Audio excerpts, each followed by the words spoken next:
Children, do you like colors? I know you like them, and so do I. It's so much fun to do finger painting or to do coloring in your coloring book. There are so many of them, red, yellow, blue. But today, I'm going to show you a new trick, how to make new colors.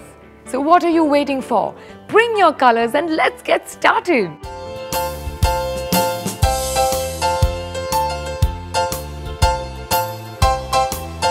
Put the red color in, put the yellow color in, put the red color in, put the yellow color in.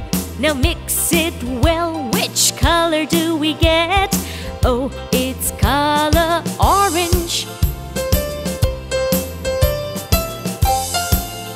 Put the red color in, put the blue color in, put the red color in, put the blue color in. Now mix it well, which color do we get? Oh, it's color purple.